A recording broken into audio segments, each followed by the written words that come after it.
Bismillahirrahmanirrahim. Assalamualaikum warahmatullahi wabarakatuh. Waalaikumsalam warahmatullahi wabarakatuh. Hamdan katsiran thayyiban mubarakan fih kama yuhibbu rabbuna wa yarda. Asyhadu an la ilaha illallah wahdahu la syarika lah wa asyhadu anna Muhammadan abduhu wa rasuluhu la nabiyya wa la rasula ba'dah. Allahumma salli wa sallim wa karim wa barik ala nabiyyina wa syafi'ina wa maulana wa qadwatina wa imamina Muhammad wa ala alihi wa sahbihi wa man ittaba'ahum bi ihsanin ila yaumiddin amma ba'du. Alhamdulillah sahabatku jamaah Majelis Kawin Indonesia yang dirahmati Allah, di pagi ini Allah masih memberikan kita kesempatan untuk beribadah dan beramal soleh, dan Allah bangunkan kita di pagi ini dalam keadaan sehat walafiat. Tentu menjadi sebuah bersyukuran kita yang tidak henti-hentinya kepada Allah Subhanahu wa taala atas semua nikmat ini. Nikmat yang seringkali kita lalai untuk mensyukurinya. Nikmat yang sungguhnya ketika kita terus bersyukur kepadanya, maka Allah akan tambahkan kenikmatan itu.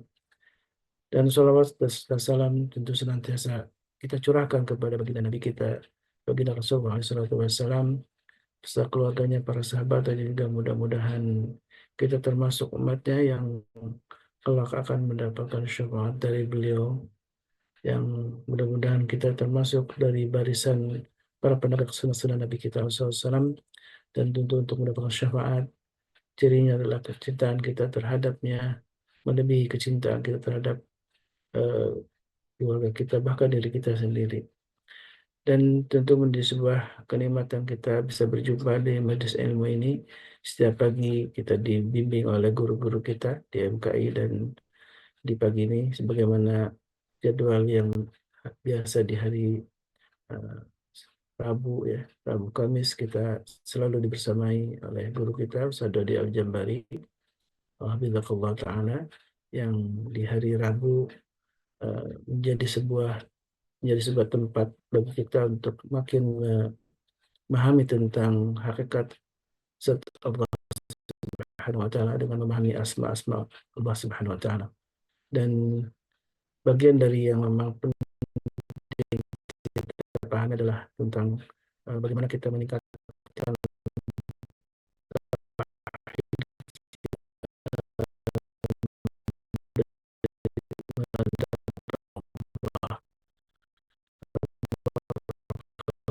taala.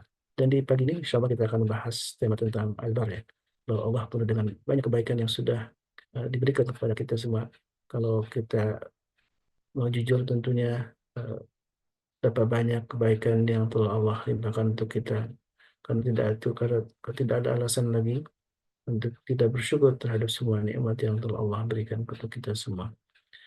Alhamdulillah guru kita sudah bersama kita di pagi ini. Assalamualaikum Sadodi. Waalaikumsalam warahmatullahi wabarakatuh. Kapan? Alhamdulillah ya khair bidu'aikum.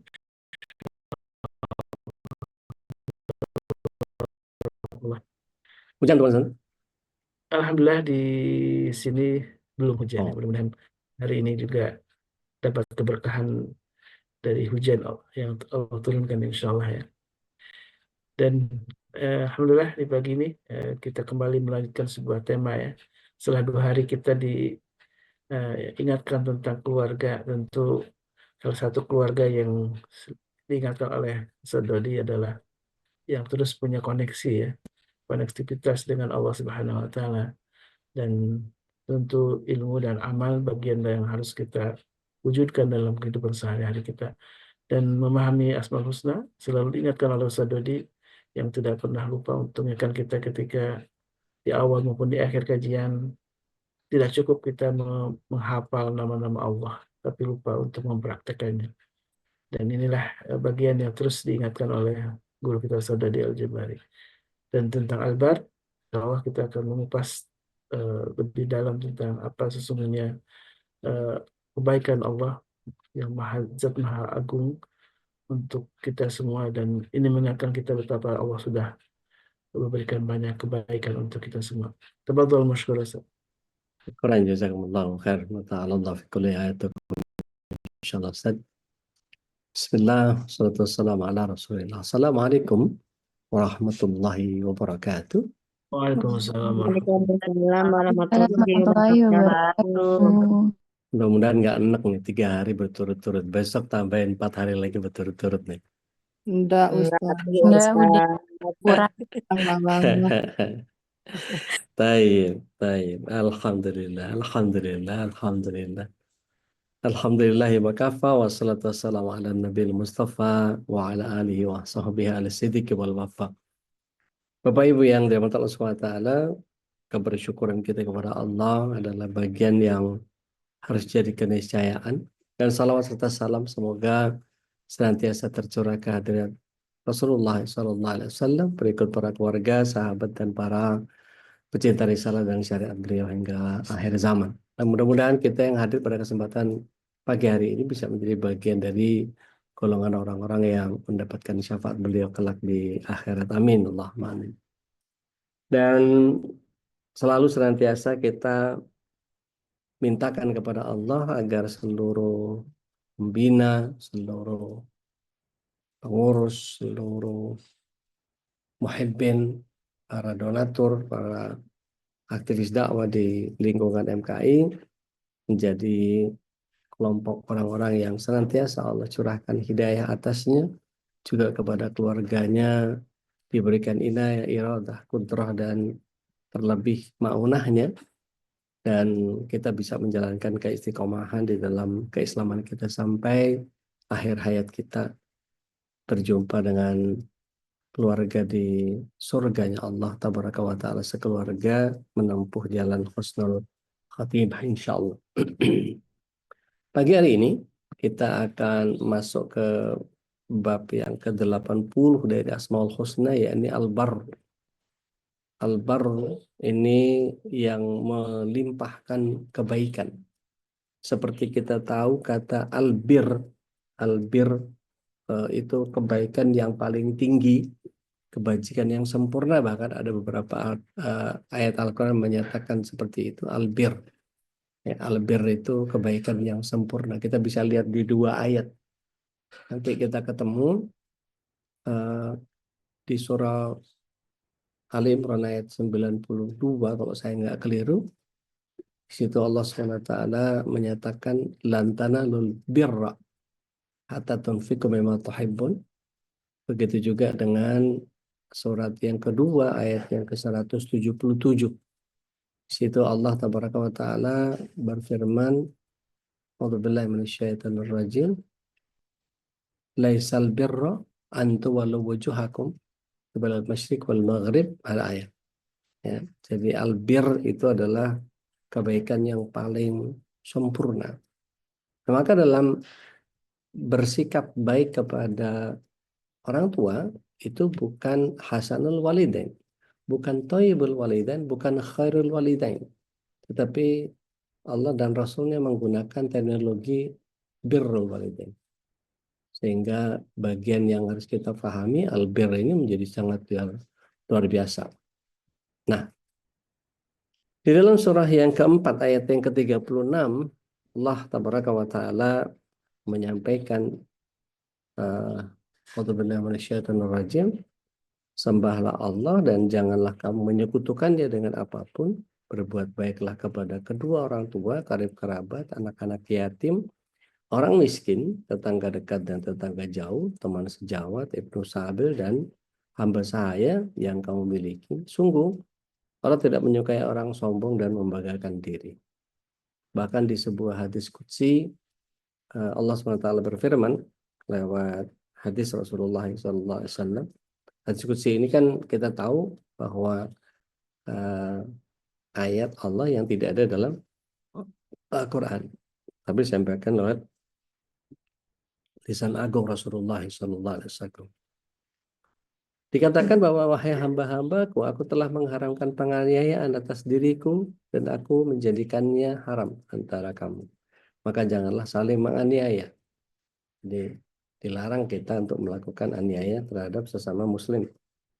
Wahai hambaku, semua kamu sesat kecuali siapa yang kubimbing, maka mohonlah bimbinganku, niscaya kalian aku bimbing. Dan bimbingan ini hanya pada orang-orang tertentu saja, tidak secara menyeluruh. Wahai hamba-hambaku, semua kalian lapar kecuali yang aku beri makan, maka mohonlah agar aku beri makan, niscaya kalian akan aku beri makan. Wahai hamba-hambaku, semua kalian telanjang kecuali siapa yang aku berikan pakaian, maka mohonlah agar aku beri pakaian, niscaya kalian akan aku beri pakaian. Wahai hambaku, sungguh kamu semua berdosa pada malam dan siang hari, dan aku mengampuni semua dosa, maka mohonlah ampun kepadaku, niscaya aku akan ampuni kalian. Nah, dalam hadis qudsi ini, pesan Allah Tabaraka wa Ta'ala menginginkan keselamatan bagi semua hambanya dari kesesatan. Allah tidak akan pernah membiarkan hambanya mengalami kesulitan. Dia menyediakan segala sesuatu demi kemudahan hambanya. Segala sesuatu yang ada di laut, daratan, dalam perut bumi, dan lainnya dianugerahkan kepada manusia untuk dipergunakan. Dialah Allah yang menjadikan segala yang ada di bumi untuk kamu, dan dia berkehendak menuju langit, lalu dijadikannya 7 langit, dan dia maha mengetahui atas segala sesuatu. Itu di Al-Baqarah ayat yang ke-29 dinyatakan seperti itu. Nah, anugerah ini juga diberikan kepada orang-orang yang durhaka. Kenapa Allah SWT tidak menghukum mereka, tidak disegerakan? Sungguh Allah hanya menghendaki kebaikan, kebahagiaan, dan kemudahan bagi semua hambanya. Allah tidak menyukai sikap keras, dan dengan kasih sayang Allah SWT justru memaafkan orang-orang yang berdosa, dan Allah selalu senantiasa menerima pertobatan. Dan ini yang ditunggu selalu. Setiap kali orang melakukan kesalahan, yang ditunggu adalah bagaimana dia memohon ampunan atas kezalimannya. Maka seperti yang kemarin kita pernah bahas, bahwa orang yang bertakwa itu bukanlah orang yang tidak punya kesalahan sama sekali. Tetapi orang yang bertakwa itu adalah orang yang ketika dia melakukan kesalahan juga, melakukan kezaliman juga, tetapi dia cepat mengingat Allah, dia cepat melakukan istighfar. Jadi di ayat 135-nya surah Al-Imran, Allah SWT menyatakan, A'udzubillahi minasyaitonir rajim, walladzina idza fa'alu fahisyatan aw dzalamu anfusahum dzakarallaha fastaghfaru lidzunubihim. Jadi ketika seseorang itu melakukan kezaliman terhadap dirinya sendiri, maupun dia melakukan fahisyah, yaitu dosa yang merembet kepada orang lain, maka dia ingat Allah, dia cepat-cepat istighfar. Al-ayat. Maka kalau Allah menghukum, hukumannya tidak akan pernah melebihi dosa yang dilakukan. Pasti setimpal, pasti ganjarannya pas. Dan Allah menangguhkan hukuman supaya hambanya bisa menyadari kesalahan dan segera memperbaiki. Saat itu dia mampu bertobat dan memperbaiki diri, maka Allah mengubah dosa yang diampuni menjadi amal kebaikan. Nah, kemudian ketika dia mau menjalankan amal soleh, pahalanya akan Allah lipat gandakan, bahkan sampai berpuluh bahkan ratus kali lipat. Ya. Dan ini terjadi karena apa? Lagi-lagi Allah adalah Al-Bar. Ya, Al-Bar itu maha mulia, maha baik. Ya. Nah, ketika kita memaknai asma Allah Al-Bar ini, Al-Bar itu maknanya baik hati, menyayangi, lembut, dan mulia. Begitu juga dengan dermawan. Adapun Al-Bar sebagai sifat Allah, dia bermakna maha dermawan dan maha baik, yang menganugerahkan kebaikan kepada makhluknya baik di dunia maupun di akhirat. Nah, Allah tidak pernah pandang bulu dalam memberikan kebaikan, walaupun makhluknya yang dianugerahi kebaikan itu terus-menerus melakukan kedurhakaan.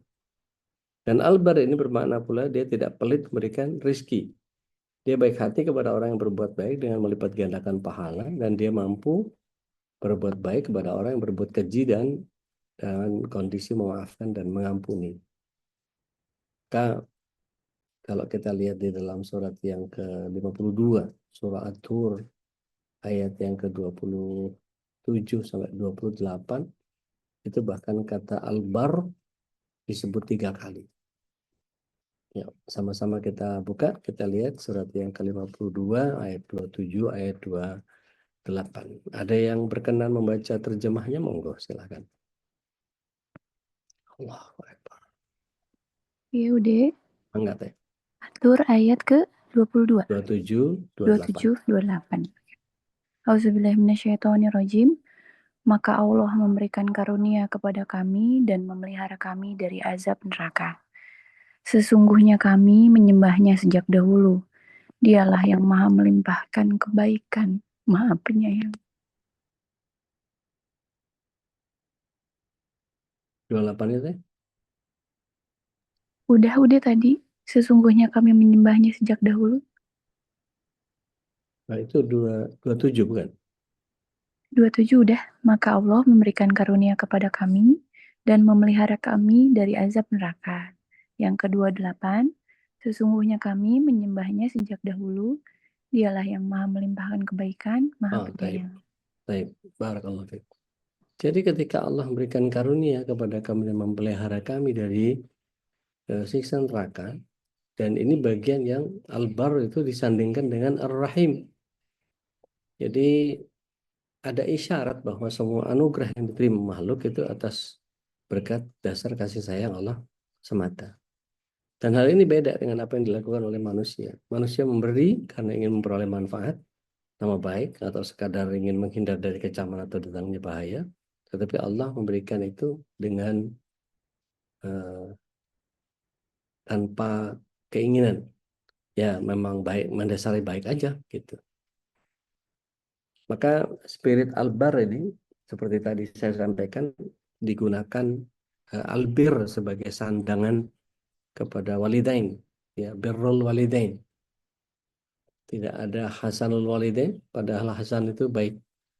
Tidak ada khairul walidain, padahal khair itu baik. Tidak ada thayyibul walidain, padahal thayyib itu baik. Ya, tetapi digunakan kata bir karena supaya dia paling excellent. Jadi tidak hanya baik tapi keren banget gitu. Excellent.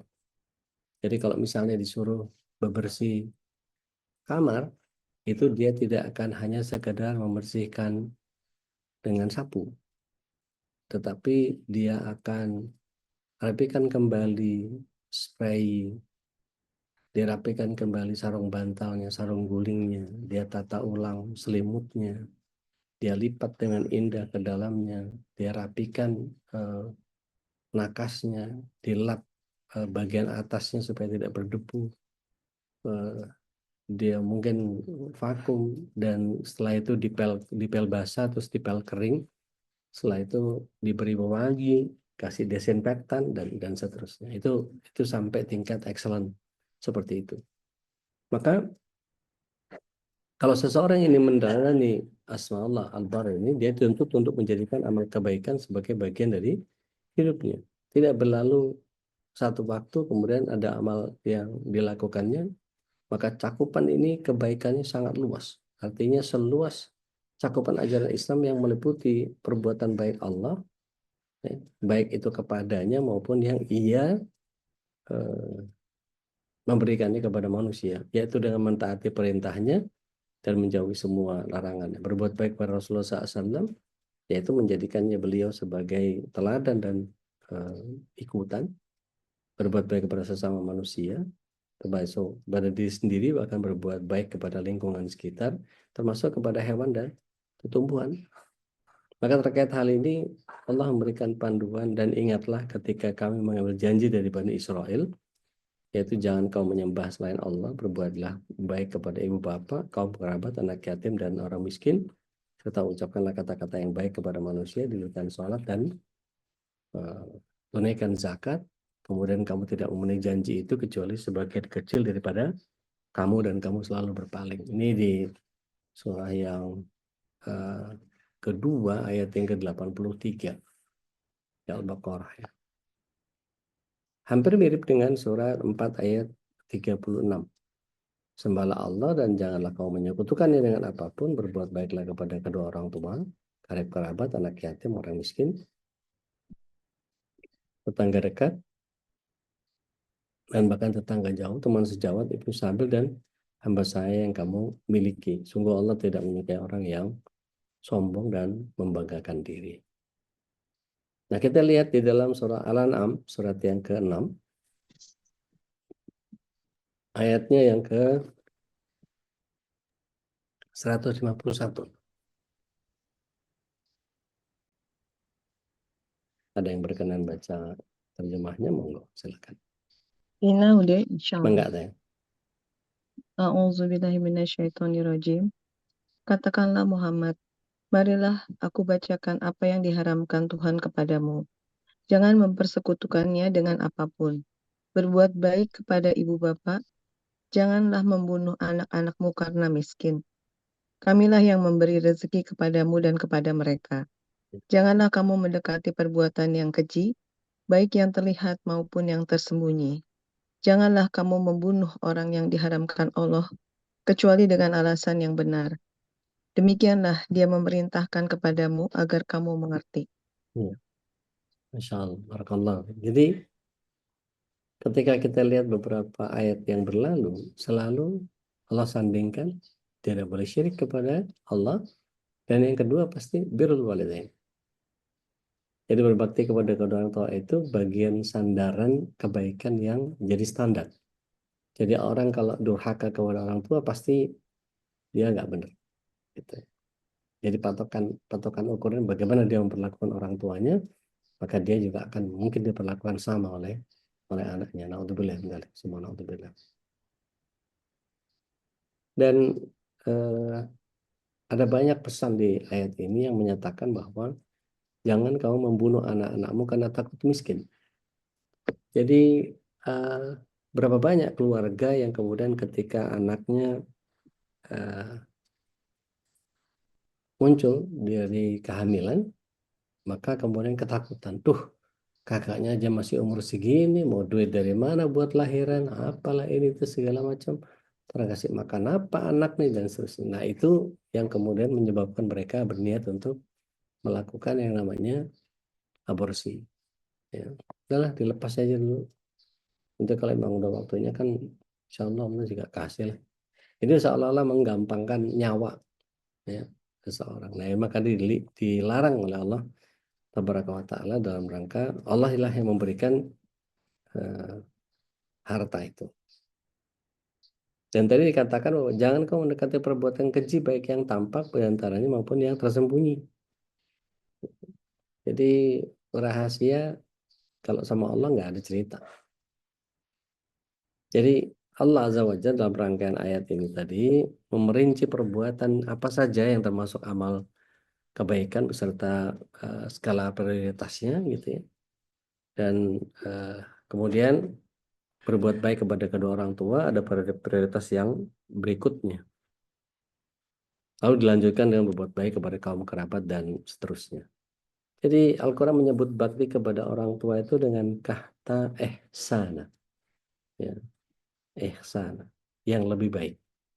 Dan kata ihsana ini disebutkan sebanyak 5 kali dari 6 yang disebutkan kata tersebut dalam Al-Quran. Ihsan sendiri berarti salah satu maknanya adalah kebaikan plus.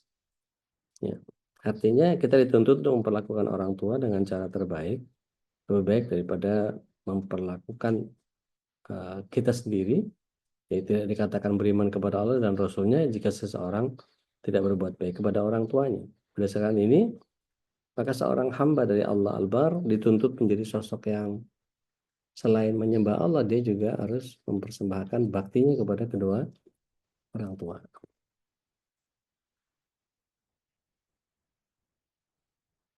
Berbuat baik kepada mereka pun harus didahulukan daripada berbuat baik kepada selain mereka. Mengapa Allah Ta'ala menjadikan birrul walidain sebagai amalan yang utama setelah beriman kepadanya? Nah, salah satu alasannya adalah karena besarnya jasa mereka kepada kita, anak-anaknya. Betapa tidak?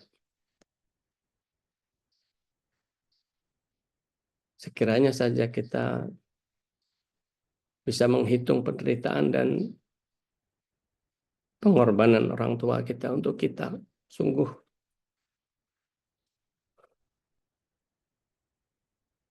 tidak akan terhitung dan tertanggungkan.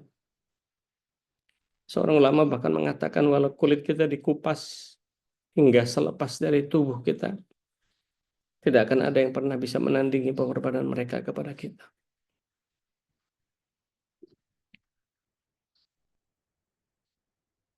Berbulan-bulan kita bebani perut ibu kita sampai dia miring, bergerak sulit.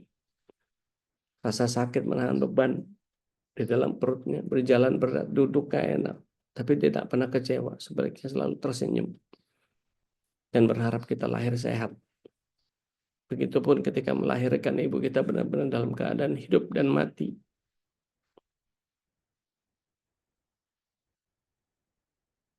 Darah berhamburan, keringat bercucuran, sakit tiada terperi, tapi dia ikhlas.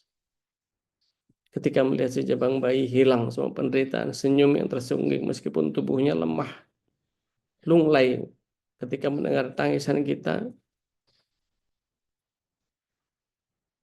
yang bahkan lebih banyak menyusahkannya.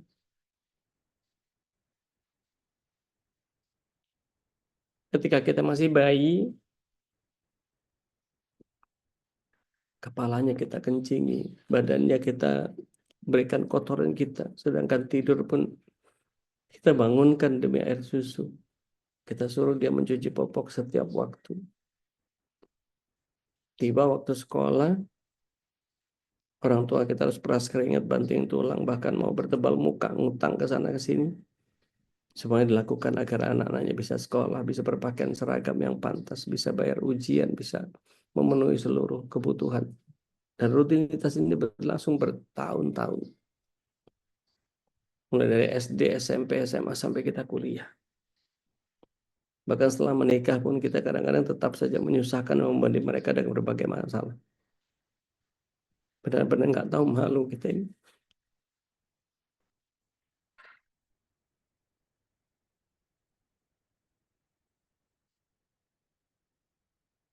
Bagi yang sudah wafat, kita tengadahkan tangan sebentar untuk kedua orang tua kita. Allahumma fir lahum.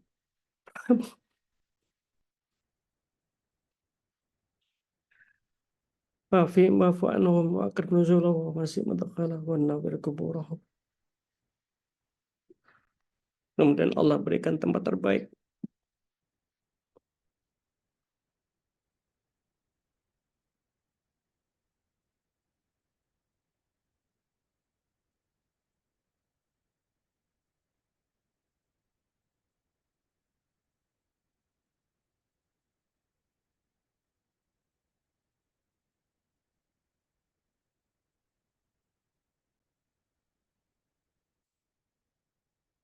Al-afu, emosional labil kalau soal beginian.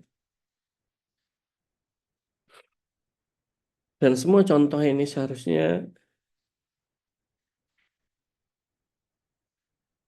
menjadi penyebab untuk kita bisa melakukan pengukuran diri. Apa yang bisa kita lakukan untuk keduanya selama ini? Sudahkah kita berwakaf berapa lembar Al-Quran ke rumah-rumah tahfiz? Berapa rupiah yang kita sudah persembahkan untuk atas nama beliau? La yarham. Berapa kali dalam sehari sanjungan doa kita, terlebih di dalam sujud-sujud kita, adakah terlintas untuk kemudian menambahkan doa-doa bagi mereka?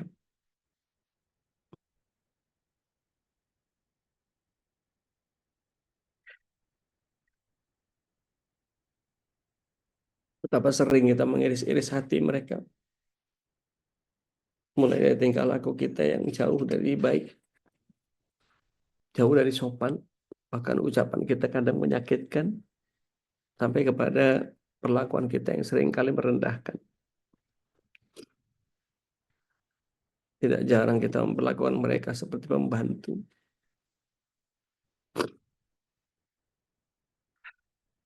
Di usia berapa kita baru bisa nyuci baju? Di usia berapa baru kita memasak sendiri untuk kita sendiri? Kita sering, bahkan di antara kita, bahkan malu mempunyai orang tua yang lugu dan sederhana, nggak modern seperti kita. Kadang-kadang ada rasa enggan untuk mengajarkan digitalisasi atau di era modern ini, banyak hal yang harus kita pelajari.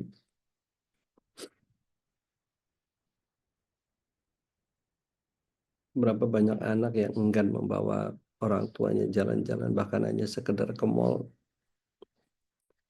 hanya sekedar bermain di taman dan seterusnya.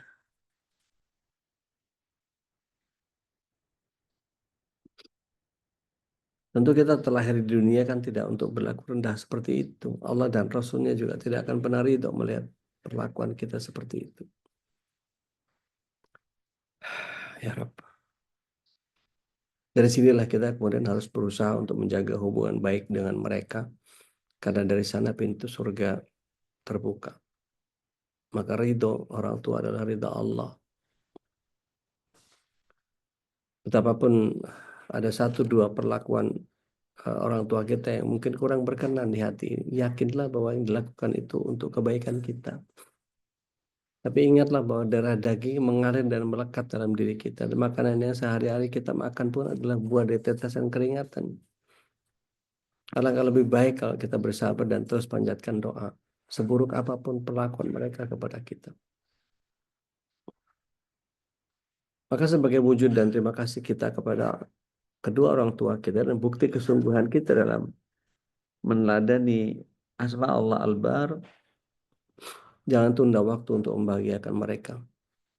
Mohon maafkan atas segala kesalahan dan kelalaian kita selama ini. Karena siapa tahu Allah akan segera menantikan perpisahan antara kita dan mereka selama-lamanya. Kalau toh keduanya sudah berada dalam kubur, bagaimana kita bisa mencium tangannya? Kita tidak bisa lagi mempersembahkan bakti apapun kalau mereka sudah terbujur kaki. Jangan enggan untuk menjaga, membela, membahagiakan, memuliakan, menghormati, dan berbuat baik kepada keduanya. Kalau masih ada, salam takbir kami dari MKI. Jangan lupa untuk selalu mendoakan keduanya agar mendapatkan husnul khatimah. Dan mudah-mudahan perjuangan kita yang ikhlas dalam memulihkan keduanya membuat Allah ridho sehingga dia berkenan mengangkat derajat mereka berdua dan kita pun jadi hamba yang berada dalam naungan cahaya ridhonya. Terlalu beratkah kita ketika kita seolah kita selipkan satu sujud saja yang mengatasnamakan beliau berdua? Rabbana fir lana dzunubana wa liwalidayna warhamhuma kama rabbawna shighara.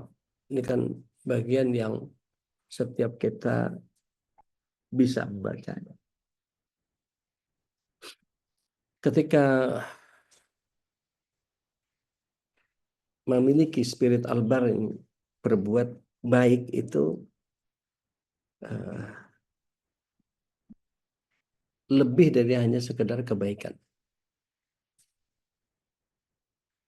Nah, apakah kita cukup berbuat baik? Apakah peneladanan terhadap asma Allah Al-Bar itu menuntut kita untuk tidak sekadar berbuat baik, tapi berbuat yang terbaik? Al-Bir.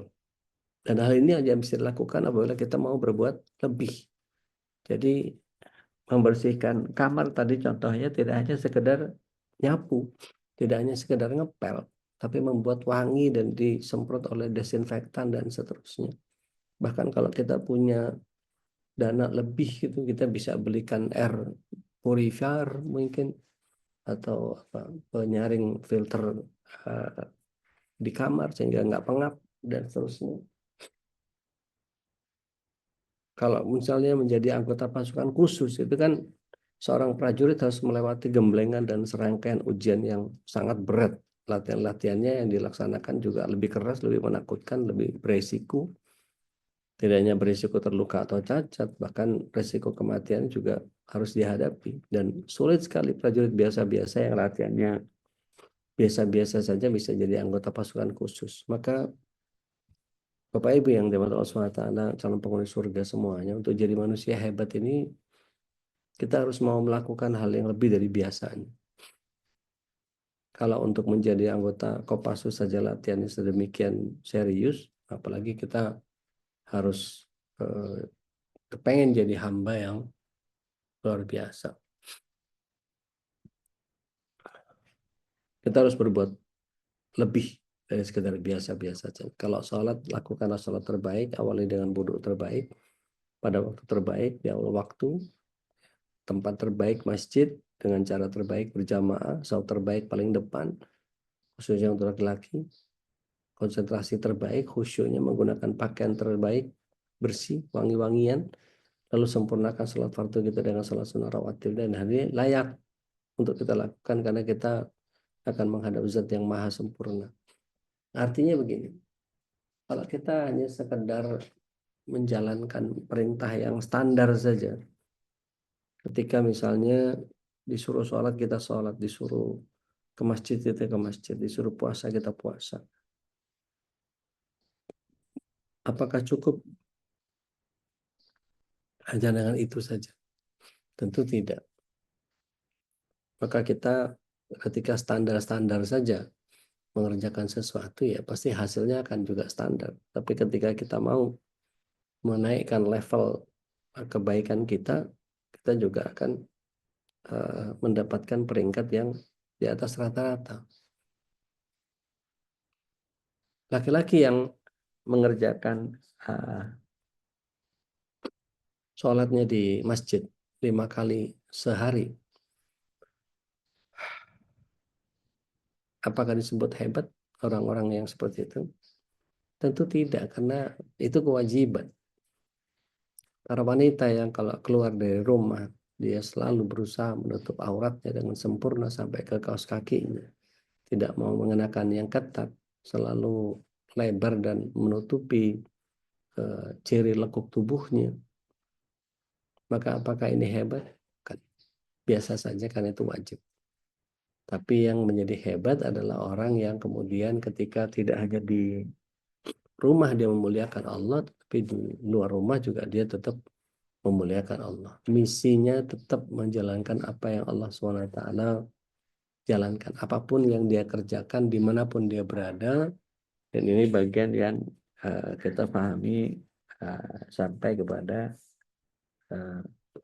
penampilan kita yang terbaik.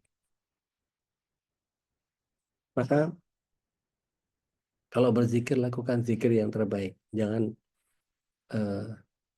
contoh nih, ada pertanyaan begini, Ustaz, zikir pagi itu kan panjang ya, banyak bacaannya, ada sekitar 25 lafaz kalau saya nggak salah. Boleh nggak kita karena ketergesaan kita, karena ketiadaan waktu, karena apalah segala alasannya bermacam-macam, boleh nggak saya baca hanya sebagian saja? Maka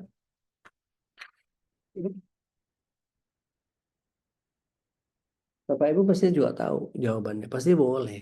Nggak dibaca juga nggak apa-apa, nggak wajib. Tapi bagaimana kemudian setiap kita itu mampu menghadirkan yang lebih, jangan ngurang-ngurangin lagi. Jadi bukan masalah lengkap atau tidak lengkapnya. Kalau kita bisa menghadirkan zikir yang terbaik, bahkan berzikir pun tidak hanya sekedar melisankan sesuatu saja, tetapi betul-betul menghadirkan rasa dan hati tadi. Jadi kalau baca Quran, sebisa mungkin tartil, penuh penghormatan. Meskipun kita nggak paham mungkin artinya. Kalau bersedekah, sedekah terbaik, penuh keikhlasan, tidak menyakiti yang diberi. Kalau bekerja, lakukan dengan cara yang terbaik, tidak asal-asalan, dan jangan nunda laporan. Jadilah kita orang yang profesional atau seorang yang ahli. Meskipun hanya sekedar berorganisasi sederhana saja. Tapi jalankan setiap tupoksi menjadi bagian yang sebaiknya harus kita lakukan dengan cara yang terbaik. Ada pembelajaran yang sangat luar biasa ketika bermunculan teknologi AI di sekitar kita. Bapak Ibu bisa gini misalnya seorang Ustadz Khalis Bakri, dia jadi ketua organisasi. Tuliskan di ChatGPT, jika saya adalah ketua umum organisasi massa Islam yang berdakwah kepada seluruh umat Islam di Indonesia, langkah apa saja yang sebaiknya saya lakukan dalam setahun atau dalam program 1 tahun itu. Nah, itu nanti dirinci sama ChatGPT, langsung kebuka semua, kita tinggal jalankan.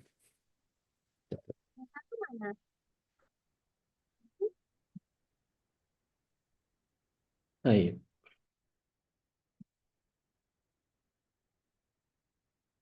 Ketika kita menyempurnakan semua bagian yang bisa kita sempurnakan, maka sempurnakan. Ketika ibadah saum kita lakukan, baik yang wajib maupun yang sunnah, lakukan sebaik mungkin. Jangan mau saum kita ini hanya sekedar tergolong saum yang biasa saja. Jangan hanya sekedar menahan lapar, haus, dan kantuk. Tapi kendalikan juga panca indera, pikiran, hati, dari hal-hal yang dilarang agama. Karena Rasulullah SAW sudah menegur kita dengan menanyakan, kam min shaimin laisa lahu min siyamihi lal ju' wal 'atas. Berapa banyak orang yang kemudian berpuasa tapi dia tidak mendapatkan pahala puasanya selain lapar dan haus. Jadi sia-sia betul apa yang dia kerjakan. Kelihatan seperti orang puasa tapi nggak puasa. Begitu juga ketika Rasulullah SAW menyatakan, man sami'an nida'a falam ya'tihi fala salata lahu illa min udhur. Barang siapa mendengar azan dia tidak bersegera menyambutnya, maka tidak lagi pahala sholatnya kecuali dengan uzur. Kita beralasan apa lagi untuk berurusan dengan Allah Subhanahu wa taala? Kita sudah diberikan keadaan yang terbaik tapi kita tidak pernah memperhatikan yang terbaik. Padahal Allah Al-Bar, itu seharusnya kita teladani dengan Al-Bar juga. Andai kita tengah berada di bulan Ramadan nanti, raih semua keutamaan yang ada di dalamnya. Jangan disia-siakan. Sebaik mungkin lakukan amal-amal utama di Ramadan itu. Jangan sampai kemudian kita takut melakukan sesuatu yang lebih daripada orang yang lakukan. Intinya berbuat lebih dari sekedar biasa saja. Insya Allah kita akan mendapatkan sesuatu yang lebih pula. Kalau tahun-tahun lalu mungkin kita nggak terlalu peduli dengan Lailatul Qadar. Tidak terlalu bersemangat untuk melakukan itikaf di 10 hari Ramadan. Mulai sekarang kita canangkan dalam hati dan pikiran kita juga rasa saya akan itikaf sekeluarga 10 hari terakhir. Dan sekarang mulai cari di masjid mana yang bisa mengakomodasi saya. Seperti para ibu tunggal ya, seperti Mbak Din, Alicia dan Aira itu mau dibawa ke masjid mana gitu. Udah tentukan dari sekarang. Gitu. Kalau ada bapak ibu yang lain yang mungkin Pak Dedi misalnya sama putranya, dia pengen itikaf, diajak aja. Seperti ini. Cari tempat yang memang bisa mengakomodir. Makan bisa sahur bareng di situ. Dan artinya tidak ada alasan untuk kita kemudian untuk tidak beramal yang biasa-biasa saja. Maka ketika Allah menganugerahi kita beragam kelebihan dan potensi diri yang luar biasa, ini bukankah kita diciptakan sebagai makhluk yang terbaik? Laqad khalaqnal insana fi ahsani taqwim. Atau kita hanya menyandarkan pada ayat kelimanya. Ketika kita tidak mampu menghadirkan itu, gagal. Dan kemudian seolah-olah Allah memang menjadikan kita seorang pecundang. La wallah. Tidak seperti itu. Bahkan seorang ulama menyebut kalau ketidaksungguhan kita itu untuk tidak melakukan yang terbaik ini sebagai aib yang sulit dimaafkan. Jadi tidak ada aib yang ditemukan dalam diri manusia melebihi aib orang-orang yang sanggup menjadi sempurna tapi dia tidak mau menjadi sempurna. Dia mampu tapi dia tidak mau. Jadi kenapa Rasulullah SAW dan para sahabat menjadi manusia-manusia unggul yang disegani manusia dan disayangi Allah? Seperti pertanyaan saya kemarin, bahwa ayatnya yang dibaca sama para sahabat dengan ayat yang dibaca oleh kita sekarang sama, ayatnya itu juga. Tapi kenapa muatannya begitu membekas dan mengejawantah dalam kehidupannya para sahabat ketimbang kita? Kalau para sahabat membaca ayat-ayat itu diresapi dan kemudian menjadi sebuah praktek langsung dalam kehidupan. Sementara kita hanya sekedar membaca saja tanpa peduli isinya, tanpa mempelajari bahasa Arabnya, tanpa tadabbur, tanpa tafakkur. Bahkan baca tafsirnya juga jarang. Itu pun kalau pas ngaji saja. Ada yang ngaji cuma sepekan sekali, ada yang ngaji cuma ya Allah. Seolah-olah tidak ada target untuk bisa kejar. Seolah-olah dengan apa yang sudah dia lakukan, dia berpuas diri dengan apa yang dia sudah jalankan. Kalau para ibu-ibu biasanya ada statement dalam hati yang mungkin tidak terlontar. Baju saya sudah syar'i, saya sudah tahajud, saya sudah duha, saya sudah tilawah, saya sudah sedekah, sudah apa lagi? Seolah-olah itu adalah bagian yang kemudian mencukupi dia untuk mendapatkan anugerah Allah Tabaraka wa Ta'ala. Padahal masih sangat jauh dari sempurna ketika seseorang masih belum menjadi qanitat bahkan terhadap suaminya. Nah, ketika kita lihat bagaimana para sahabat menyikapi ayat-ayat itu, salah satu contoh misalnya, Umar bin Khattab radhiyallahu anhu itu pernah mendatangi Rasulullah SAW ketika dia baru menuntaskan bacaan Al-Baqarahnya. Kemudian dicek ulang kepada Rasulullah SAW. Ya Rasulullah, apakah halakku ini sudah seperti surah Al-Baqarah? Maka Rasulullah SAW menyatakan, sudah, halakmu sudah seperti sudah seperti surah Al-Baqarah. Maka ketika itu dia katakan, maka baru saya mau akan pindah ke Ali Imran. Masya Allah. Bayangkan, Umar bin Khattab baru mau membaca Ali Imran setelah membaca Al-Baqarah, setelah dia menjadikan yang namanya akhlaknya ayat yang dimaksud, dia muncul.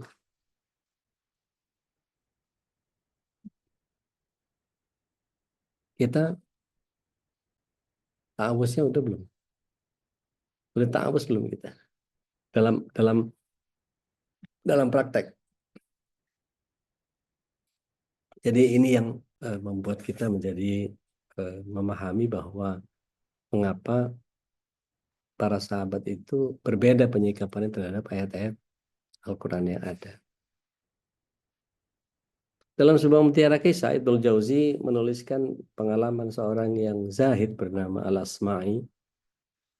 Aku melihat dan mendengar seorang wanita Badui menasihati anaknya.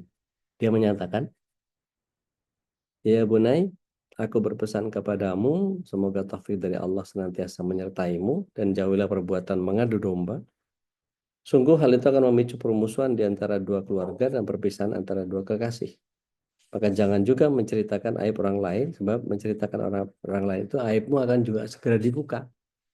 Jangan berlaku dermawan dalam urusan agamamu, artinya jangan menjual agama dan jangan bakhil dalam hartamu. Ambil pelajaran dari orang lain yang mereka nilai baik, lakukan, yang mereka anggap buruk, jauhi. Sesungguhnya seseorang sangat sulit melihat aibnya sendiri. Setelah itu wanita itu diam. Dia menghampiri anaknya dan berkata, wahai wanita Badui, maukah engkau menambahkan nasihatmu? Dia balik bertanya, wahai orang kota, apakah engkau tertarik dengan ucapan orang kampung sepertiku? Iya. Maka dia kemudian melanjutkan nasihat, wahai anakku, janganlah engkau berkhianat. Sungguh hal itu hal buruk dalam pergaulan. Gabungkanlah kedermawanan, pengetahuan, dan kerendah hatian, dan rasa malu. Kutitipkan engkau kepada Allah Ta'ala. Salam sejahtera atasmu. Maka apa yang disampaikan sang ibu kepada anaknya ini mengingatkan kita kepada apa yang diwasiatkan sahabat Ali bin Abi Thalib radhiyallahu anhu kepada anaknya dan seluruh kaum muslim. Imam Ibnu Katsir dalam salah satu karya besarnya yaitu dalam kitab Al-Bidayah wa Nihayah mengabadikan wasiatnya. Aku wasiatkan kepadamu wahai Hasan, juga seluruh putra-putriku, istri-istriku, siapa saja yang sampai kepada wasiatku ini akan bertakwa kepada Allah. Jangan sekali mati kalian kecuali dalam keadaan Islam. Berpegang teguhlah kalian seluruhnya kepada tali agama Allah. Jangan berpecah belah. Aku mendengar Abul Qasim, yakni Rasulullah SAW, bersabda, sesungguhnya mendamaikan dua pihak yang berselisih lebih utama daripada banyak ibadah sholat dan puasa. Dan perhatikan hak karib kerabat, sambungkanlah tali silaturahim. Dengan cara tersebut maka pasti Allah akan meringankan hisabmu. Jaga haknya anak yatim, jangan sampai mulut mereka tidak berisi makanan dalam kelaparan. Jangan mereka terlantar di hadapan kalian, dan peliharalah hak tetanggamu. Sesungguhnya Nabi kalian telah berwasiat agar berbuat baik kepada tetangga. Beliau senantiasa mewasiatkannya sehingga kami mengira beliau akan memberikan hak waris kepada mereka. Jaga haknya Al-Quran, jangan sampai didahului oleh orang lain. Jaga ibadah sholat, karena sholat adalah tiangnya agama. Jaga hak rumah Rabb kalian, yaitu masjid, jangan sampai kosong selama kalian masih hidup. Sungguh apabila kalian meninggalkannya, maka kalian tidak akan dihororkan oleh Allah. Peliharalah ibadah di bulan Ramadan, karena berpuasa pada waktu itu adalah perisai seperti api neraka. Peliharalah jihad fisabilillah dengan harta dan jiwa kalian. Jagalah pembayaran zakat, karena zakat bisa memadamkan kemurkaan Allah. Jagalah hak orang yang dilindungi oleh Nabi kalian, jangan didolimi di hadapan kalian. Maka jagalah hak sahabat Nabi kalian. Sesungguhnya Rasulullah SAW telah mewariskan aku agar menjaga hak-hak mereka, dan jagalah hak kaum fakir miskin. Berilah mereka dari sebagian rezeki kalian, jagalah hak-hak yang dari budak yang kau miliki, karena itu pesan terakhir yang disampaikan Rasulullah SAW. Aku mewasiatkan agar kalian memperhatikan dua manusia yang lemah, yaitu wanita dan budak-budak yang kalian miliki. Kemudian jagalah sholat. Janganlah kalian takut terhadap celaan orang yang suka mencela dalam menegakkan agama Allah. Niscaya akan terhindar kalian dari kejahatan orang yang bermaksud jahat kepadamu dan ingin berlaku semena-mena terhadapmu. Berkatalah kepada manusia dengan perkataan yang baik, sebagaimana Allah perintahkan kepadamu. Jangan kalian tinggalkan amar ma'ruf nahi mungkar, jika tidak orang jahat akan berkuasa atas kalian, sehingga dosa-dosa kalian bertambah dan doa-doa kalian tidak akan diijabah. Waliyadzubillah. Dan ini bagian yang diperingatkan oleh Rasulullah SAW. Hendaklah kalian menyambung ikatan dan saling memberi, jangan saling membelakangi, saling memutus hubungan dan bercela belah, saling tolong menolonglah kalian dalam kebaikan dan ketakwaan, dan janganlah tolong menolong dalam perbuatan dosa dan pelanggaran. Bertakwalah kepada Allah, sungguh Allah maha keras siksaan. Semoga Allah menjaga kalian dan menjaga Nabi kalian di tengah-tengah kalian. Jadi peneladanan daripada Al-Barra ini adalah landasi setiap pemberian kepada orang lain itu dengan rasa kasih sayang. Berikanlah kesempatan kepada orang yang berbuat salah untuk memperbaiki kesalahannya, sebagaimana Allah Ta'ala memberikan kesempatan kepada para pendosa untuk bertobat. Begitu juga memberikan aneka anugerah yang maslahat untuk makhluknya, dan betul-betul dengan juga landasan kasih sayang. Tepat janji, usahakan kebaikan dan kemudahan bagi sesama, memberikan kepada yang butuh, berusaha untuk menyempurnakan amal kebaikan, dan dalam berbuat baik itu orang tua diprioritaskan daripada sanak saudara, tetangga, dan yang lainnya. Pesan terakhir dari Rasulullah SAW adalah mutiara doa. Ini sebagian kita sudah hafal ini. Alhamdulillah ya hamdan katsiran thayyiban mubarakan fi ghairu makfiyin wala muwadda'in wala mustaghnan anhu rabbana. Segala puji bagi Allah yang dengan puja-puji yang baik dan penuh berkah, meskipun dan puja-puji yang memadai dan mencukupi, meskipun mereka tidak dibutuhkan oleh Rabb kita. Dan terakhir, Abdullah bin Abbas mengatakan bahwa ada 3 ayat dalam Al-Quran yang diturunkan Allah bersama dengan 3 penyertanya. Allah tidak akan menerima salah satu apabila tidak disertakan ikutannya. Yuk, ini banyak ayat yang akan kita bahas. Ketika firman ini disebut firman taati Allah dan taati Rasul. Ini banyak sekali ayatnya. Ati Allah wa ati Rasul. Itu banyak. An-Nur 54, Surat Muhammad 33, At-Taghabun 12, yang intinya adalah ati Allah wa ati Rasul. Maka ketika tidak mentaati Allah, tidak mentaati Rasul, ya pasti ketaatannya tidak diterima. Dirikan sholat, tunaikan zakat, itu yang kedua. Itu banyak sekali, ya. Aqimus shalah yu'tunaz zakat. Ada di Al-Baqarah 48, 83, 110, di Surah An-Nisa ayat 77, Al-Hajj 78, An-Nur 56, Al-Mujadalah ayat 13, Al-Muzammil ayat 20. Artinya, siapa yang mengerjakan sholat akan tetapi dia tidak menunaikan zakat, maka sholatnya tidak akan terima. Waliyadzubillah. Dan kalau kita bersyukur ya kepada Allah dan kedua orang ibu bapak kita, maka pasti syukurnya tidak akan pernah diterima kalau nggak nyampe.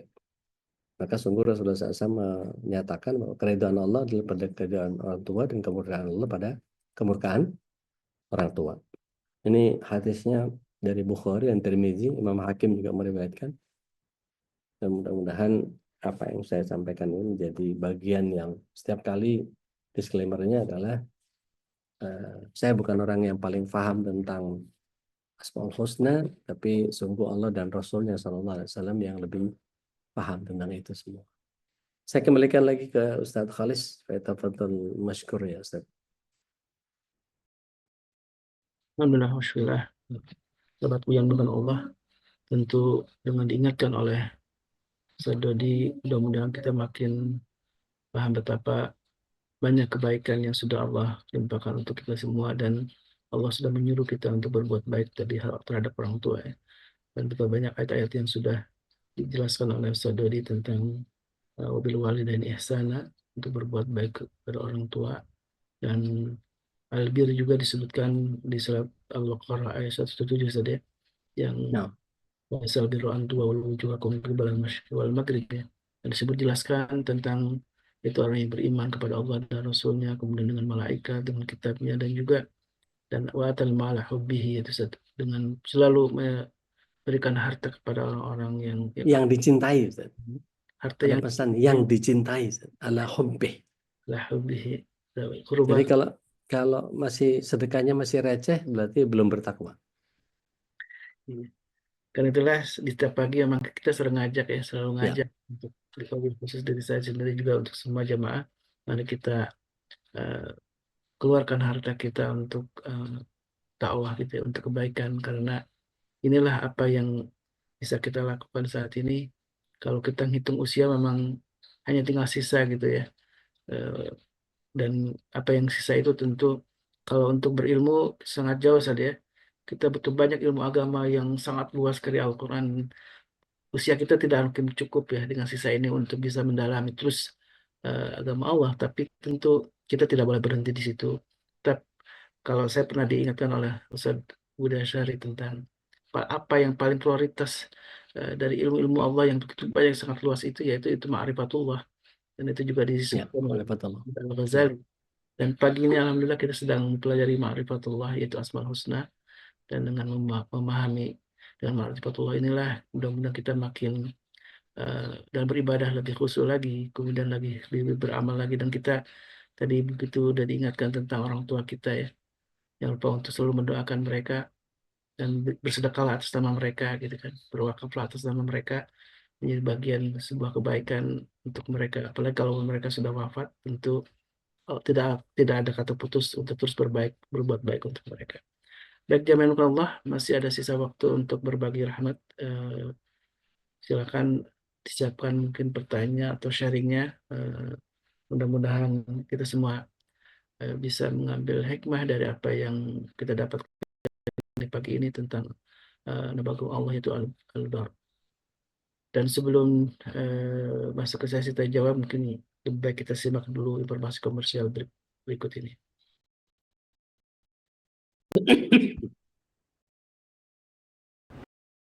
Himalayan Salt atau berasal dari batu gunung yang hanya asin tanpa mineral lain selain NaCl. Zamira Salt diproduksi dari garam laut yang diuji secara klinis dan memiliki hasil laboratorium.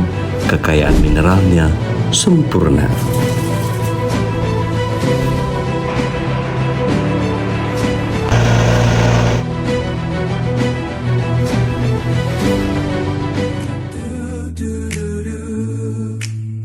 Di pagi hari matahari bersinar, ku hirup aroma manis yang segar.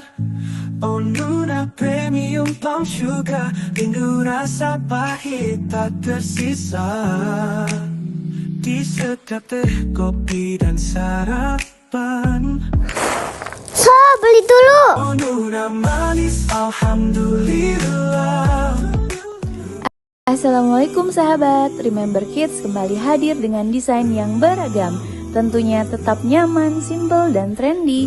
Dengan bahan katun combat 30S, sangat nyaman dipakai si kecil, baik untuk berpergian maupun bermain seharian. Yang berminat silahkan chat admin ya, ada harga khusus untuk pembelian minimal 3 pieces.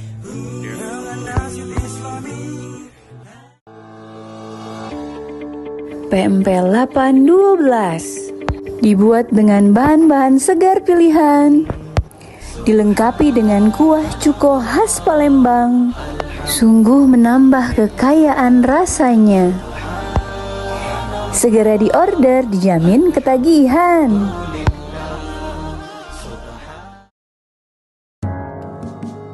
Tampil cantik dan tetap syar'i dengan brand Rayhan.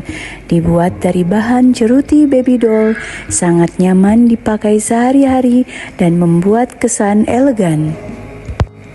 Desainnya original dan anggun. Segera order dan pilih warna kesukaanmu.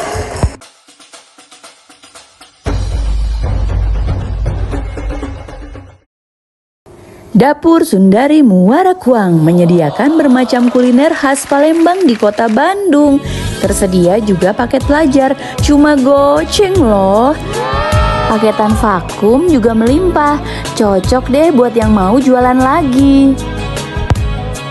Aneka produk bisa dicek di website Tokopedia dan lainnya, hanya di PMP Palembang 7 Saudara. Alhamdulillah.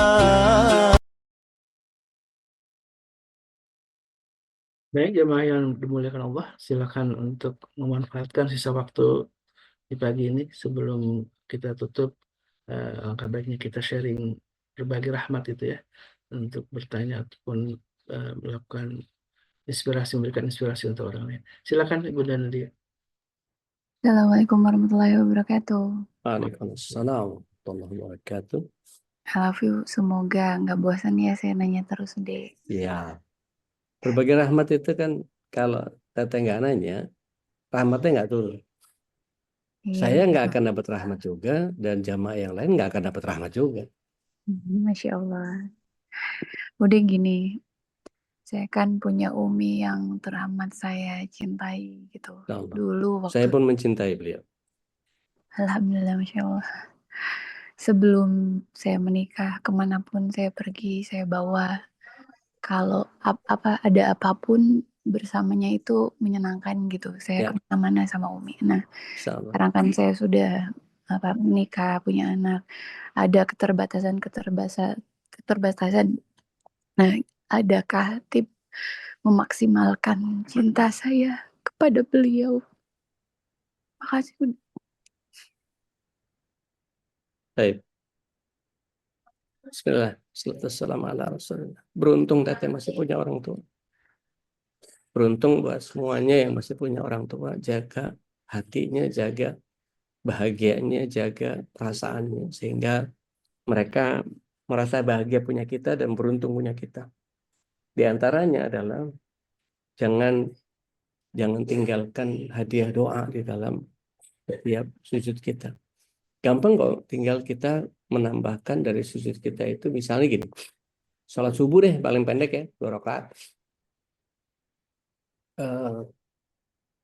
Sujud yang pertama mungkin kita persembahkan ke orang tua kita. Jadi setelah subhanaka Allahumma rabbana wa bihamdika Allahumma ighfirli, kita tambahkan Allahumma firli wa liwalidayya warhamhuma kama rabbayani shaghira. Itu boleh.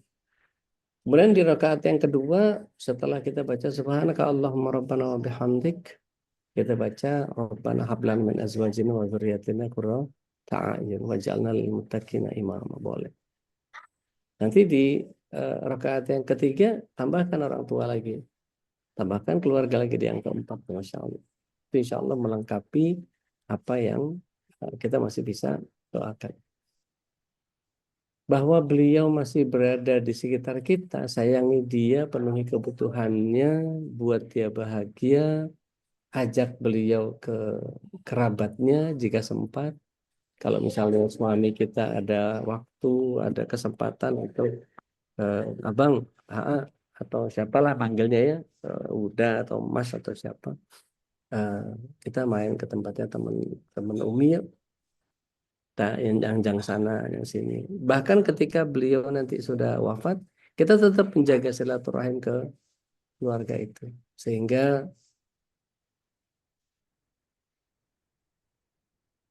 terjaga antara tadi ridhonya Allah itu ada pada ridho orang tua. Apa yang membuat beliau senang misalnya, mungkin nggak terlalu senang dengan keduniaan, dengan harta. Lakukan dengan perbaikan-perbaikan akhlak, perbuatan-perbuatan yang menyenangkan. Misalnya setiap kali selesai sholat, kita segera hampiri tangannya, kemudian cium tangan beliau, cium kening beliau, cium pipi kiri kanan beliau sambil bilang, maafkan saya. Doain terus supaya bisa istiqomah.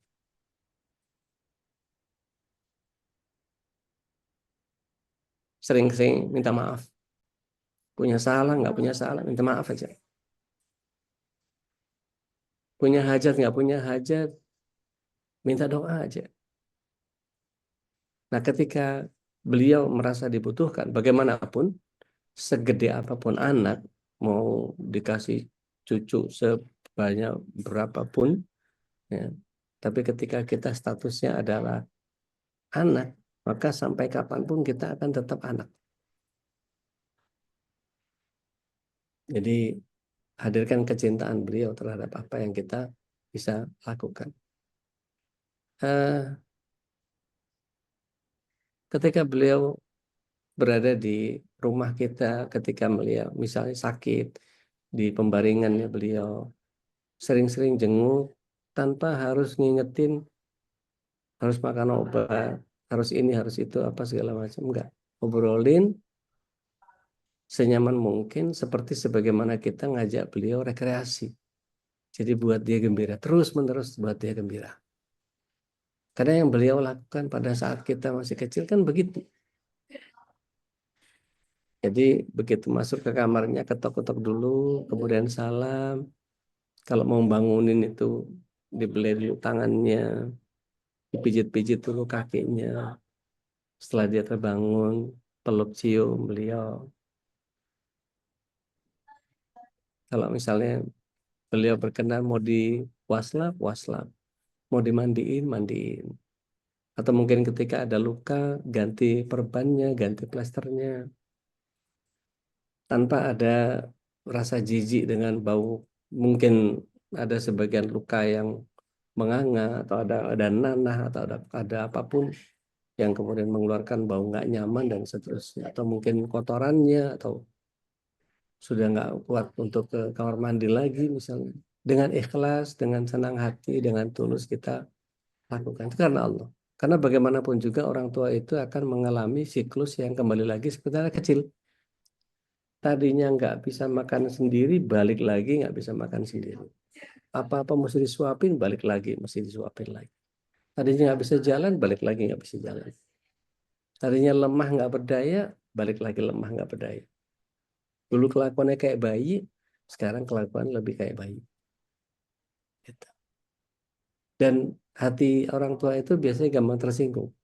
Nggak dikasih hadiah marah, dikasih hadiah marah. Jadi kita mesti gimana, bingung kadang-kadang. Cintailah karena Allah. Insya Allah. Nanti biar Allah yang kasih ide ke kita, diapain. Karena itu sering-sering belai rambutnya, kecup keningnya. Kalau perlu mungkin temani sampai dia tertidur. Setelah itu, nah tentu minta keikhlasan kepada suami. Minta pengertiannya bahwa beliau dalam perawatan kita misalnya begitu. Allah a'lam bishawab. Kalau ada yang ingin menambahkan, monggo silakan. Dina mah enggak? Makasih Udi nasihatnya. Dina masih ada ibu mertua juga. Masya Allah. Kalau ibu udah lama meninggal. Udi, Dina mau tanya, kalau orang-orang yang kita sayang sudah mendahului kita itu di barjah saling ketemu nggak sih? Itu aja sih, Ude. Baik, Makasih. baik. Bismillah. Wassalamualaikum ala Rasulillah. Rasulullah SAW pernah menyampaikan bahwa hati orang mukmin dipersatukan. Jadi nanti mereka akan dikelompokkan menjadi orang yang apa namanya diberikan kenikmatan kubur. Kan di barzah itu ada dua, ada nikmat kubur, ada azab kubur. Nah, ketika tadi dalam konteks albar tadi kita melakukan kebaikan-kebaikan yang versinya di atas rata-rata, orang cuma sholat sama tutup aurat sama puasa zakat gitu aja udah gitu ya pasti masuk surga. Tapi kalau dia melakukan ada sholat sunnahnya juga, ada saum sunnahnya juga, ada umroh sunnahnya juga, ada sedekah infak dan seterusnya gitu ya, bacaan-bacaannya yang kemudian ada zikirnya, ada istighfar, itu di atas rata-rata, maka pasti kita mendapatkan kenikmatan dan itu akan dikumpulkan bersama orang-orang yang beriman juga, bahwa kemudian apakah saling mengenal, oh ini putranya anu, sepupunya ini dan seterusnya, wallahu alam, saya tidak punya data tentang itu ya. Tapi hati orang mukmin dipersatukan. Nah, nanti akan dikumpulkan pada saat di surga insyaallah, wallahu alam. So, Bu Iis mah nggak Bu Iis? Assalamualaikum warahmatullahi wabarakatuh, Dek. Salam. Udah kalau mohon sedikit ini aja sharing. Jadi kalau bicara masalah orang tua belum apa-apa udah nangis. Jadi saya punya pengalaman yang mungkin bisa menjadi buat teman-teman pelajaran bahwa dulu saya sibuk kerja, Dek. Jadi saya dulu merasa saya cukup memberi bantuan berupa materi untuk orang tua gitu ya. Karena saya sibuk, sementara kakak yang lain atau adik yang lain tuh yang mengurus ngantar ke rumah sakit. Gitu. Kalau ibu lagi sakit, itu kan pernah ibu kanker, bolak-balik Darmais gitu ya. Saya siapkan semuanya, maksudnya mobil saya siapkan, biaya siapkan, tapi saya nggak bisa nganterin. Justru jadi penyesalan buat saya sampai sekarang deh. Kalau dulu saya paham agama, saya akan tinggalkan kerjaan untuk menemani ibu saya. Nah, maksud saya cerita seperti ini, kalau teman-teman pasti punya orang tua, yuk tinggalin kebutuhan kita untuk prioritas buat orang, tapi tetap harus ada batas-batas kemampuan kita gitu deh. Sampai terakhir ibu meninggal di rumah juga kan, saya udah niat mau tidur bareng sama ibu gitu ya. Oh besok mau niat tidur bareng sama ibu, ternyata sebelum saya tidur bareng ibu udah nggak ada. Walaupun sebelumnya saya sempat nyuci kakinya, saya mandiin gitu, tapi tetap ada penyesalan deh sampai sekarang. Jadi buat teman-teman yang masih punya orang tua, yuk prioritaskan, apalagi orang tua yang tadi udah katakan mungkin udah sepuh ya dek, udah perlu kasih sayang yang lebih dari kita, perawatan gitu deh. Itu aja deh. Terima kasih. Assalamualaikum. Barakallah. Waalaikumsalam warahmatullahi wabarakatuh. Ya. Tapi begini, jangan hanya dijadikan sebuah kesedihan, tapi balas atau ganti dengan perbuatan soleh yang lain. Kenali kerabat-kerabatnya, datangi, berikan hadiah, atau datangi rumah-rumah tahfiz, berwakaf atas nama beliau. Cari tahu bahwa mungkin di Palestina Mbak Ajeng mungkin butuh bantuan untuk di Suriah atau apa segala macam. Niatkan untuk ibu tercinta, untuk ibu Allah yarham. Insya Allah semuanya akan jadi kebaikan dan kelak insya Allah kumpulkan di surga. Amin, amin. Barakallah. Dengan senang hati. Barakallah.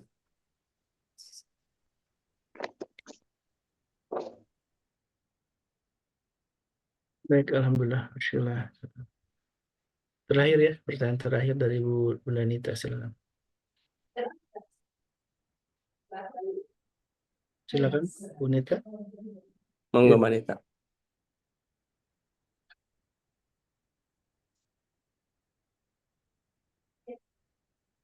Baik, nampaknya pencet atau bagaimana Mbak Nita ini? Halo, iya maaf. Monggo, Mbak. Saya lagi di perjalanan. Oh, seperti udah bilang tadi, kalau ke orang tua jangan ditanya obatnya udah diminum apa belum gitu, atau apa yang dipikirin. Gimana kalau beliau, saya punya ibu, alhamdulillah 87 tahun. Eh, Beliau sudah demensia kurang lebih 25%. Banyak hal yang jadi short memorinya yang sekarang Ya, ini ya, hilang gitu ya. Jadi dia paham. bisa nelfon saya 3 kali, bahkan Ya, 4 kali sehari dengan ya, pertanyaan yang sama. ya, Nah, tadi udah bilang jangan ditanya obatnya, padahal kita semuanya karena obat itu dia masih bisa tidak lebih buruk walaupun tidak sembuh ya gitu. Nah, terus kadang suka apa yang kita lakuin tuh nggak kayak apa ya? berbekas. Iya, nggak ada nilainya. Tapi kalau anaknya yang lain gitu, semua dia bilangin ini kan si ini kan si ini. Kita kan juga punya hati ya, Ude. Kalau Ude bilang banyakin doa, banyakin cium tangan, betul itu dilakukan. Tapi kan kalau terus-terusan kita harus dengar seperti itu, sementara kan kita juga sedih ya. Jadi apa yang harus dilakuin nggak usah jadi mikir gini, saya jadi mengambil jarak jadinya gitu loh. Takut salah, takut nanti ada perkataannya dia. Sementara kalau Kevin selalu bilang adalah untuk mama sekarang tidak seperti 10 tahun yang lalu. Kalau ada perkataannya dia apa, jangan dimasukin hati, jangan didengar, jangan dianggap bahwa itu bicara orang sehat gitu. Tapi kan Ya, kembali lagi kita kan hanya manusia biasa. Lagi kita perasaannya lagi baik-baik aja mungkin nggak ada masalah. Nah itu ngadepinnya gimana? Kalau doa insya Allah doa semua infak sedekah dilakukan gitu.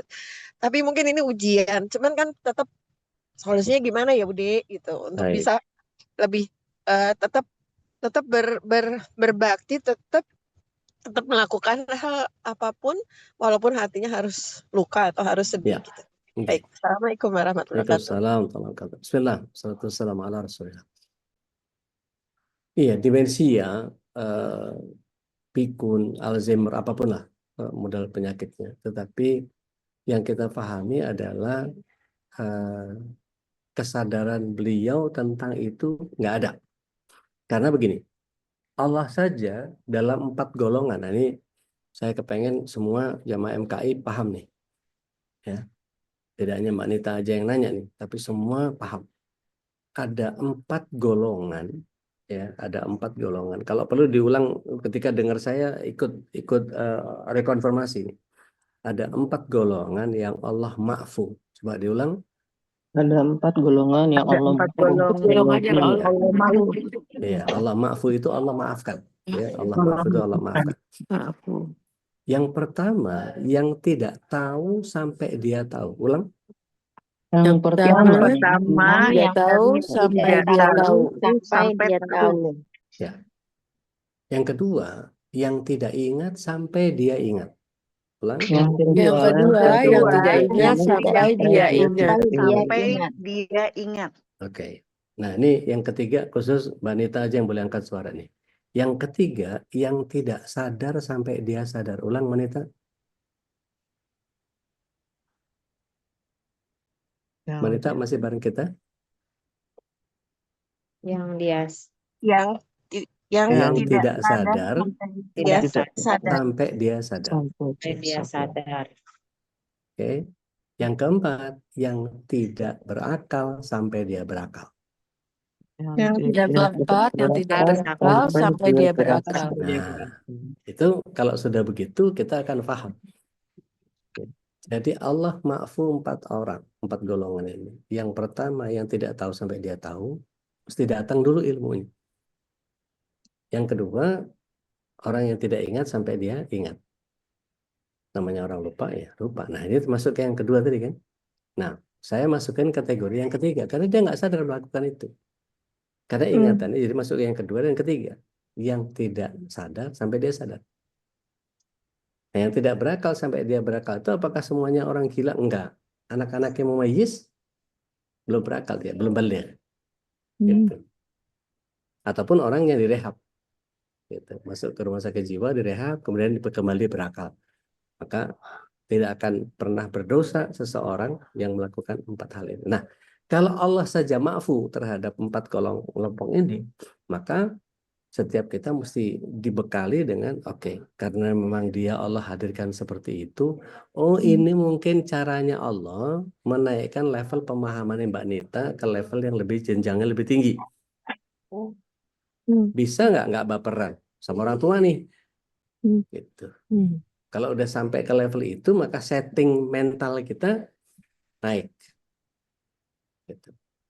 Begitu setting kita levelnya naik, oke. Materi yang kemarin diujikan kepada saya, dangdung, tangguh, keren, masih aman kita, gak cerdas kabeh. Tapi begitu kena dang, waduh, kok orang tua ya, padahal aku ini kurang apa segala, naikin, set. Shifting, paradigm. Kalau memang cara Allah SWT ini untuk menaikkan pemahaman saya kepada ketahanan atau ketangguhan yang lebih tinggi, bismillah, ya Allah, saya ikhlas. Jadi kadang-kadang kita harus menaikkan shifting paradigm kita, paradigma kita harus lebih naik, lebih tinggi, supaya kita tidak melihat sesuatu biasa-biasa lagi. Mbak Nita, kalau saya ngomong air, yang kepikir pertama kali sama Mbak Nita apa? Minum. Cetek kan? Kenapa nggak mikir jadi pembangkit tenaga listrik? Karena butuh skala yang lebih besar. Kalau saya bilang pecahan beling, Mbak Nita ngomong apa? Berdarah. Nah, kan? Kenapa nggak mozaik? Leveling, shifting paradigm. Kalau tai kebo apa? Cepat aja pikir. Bau. Apa? Bau. Nah, kan? Bukan Kenapa bukan biogas? Pikirnya dangkal sekali ya. Betul. Naikin level. Iya. Ya mungkin dengan yang kita berpikirnya, karena ayah saya waktu meninggal kan memang nggak ada sakit dan baik-baik aja, Allah panggil seperti itu. Kalau ini kan kita memang mendapat amanah yang harus mengurus gitu kan. Jadi kadang seperti tadi udah bilang, jangan baperan. Mungkin itu salah saya satu, baperan, sensitif banget. Jadi saya mengambil jarak. Kalau misalkan hati saya lagi nggak baik-baik aja, saya lebih baik saya cukup cuman menelpon, tapi saya nggak datang. Gitu. Karena menjaga untuk jangan nanti saya terluka atau saya melukai gitu deh. Tadi ingat pesannya Mbak Istri. Kalau masih ada, jangan jaga perasaannya, jaga hatinya, jaga kebahagiaan. Kalau masih ada, jangan. Walaupun dikatakan apa juga gitu ya udah. Bodoh amat. Kalau memang itu cara Allah untuk memuliakan kita, apa urusannya gitu sama orang lain? Nggak ada urusan sama orang lain. Ini urusan saya sama Allah. Lillahi ta'ala. Iya. Baik, ikuti. Assalamualaikum warahmatullahi wabarakatuh. Khalas, Ustaz? Masyaallah, tabarakallah, jazakallah khairan, Ustaz. Bermanfaat untuk kita semua dan mudah-mudahan kita bisa mengamalkannya, karena tanpa amal itu juga percuma ya. Ilmu yang harus kita amalkan, dan dari pemahaman tentang Al-Bar ini kita bisa meluaskan dari aplikasi, mengubah paradigma kita, tidak hanya sebatas tentang pemahaman zat-zat Allah, pemahaman tentang asma Allah, tapi juga diaplikasikan dalam kehidupan kita sehari, karena kebaikan tentu adalah menjadi amanah yang harus kita lakukan untuk kita sendiri dan juga orang lain, apalagi orang terdekat, yaitu orang tua kita. Dan mudah-mudahan Allah Subhanahu wa Ta'ala memudahkan kita untuk bisa husnul khotimah, tentunya yang pertama, yang paling utama, dan juga kita bisa memanfaatkan sisa waktu usia kita dengan berbagai macam amal soleh yang itu banyak ya kita lakukan. Amin Allahumma amin. Alhamdulillah, masyaAllah, jazakallah khair sekali lagi, Ustaz. Dan masih ada besok, insya Allah kita kembali berjumpa dengan jadi untuk mengurai tentang sunnah-sunnah dari Rasulullah SAW. Jadi alhamdulillah, masyaAllah, sebuah kenikmatan kita terus mengeruk hikmah ilmu di setiap pagi bersama para guru kita yang baik. Kita tutup majlis ini dengan doa kafaratul majlis. Subhanakallahumma bihamdik, asyhadu an la ilaha illa anta, astaghfiruka wa wabarakatuh. Astaghfirullah wa atubu ilaik. Assalamualaikum warahmatullahi wabarakatuh. Assalamualaikum warahmatullahi wabarakatuh. اللهم ارحمنا بالقرآن واجعله لنا إماما ونورا وهدى ورحمة اللهم ذكرنا منه ما نسينا وعلمنا منه ما جهلنا وارزقنا تلاوته آناء الليل وأطراف النهار واجعله لنا حجة يا رب العالمين.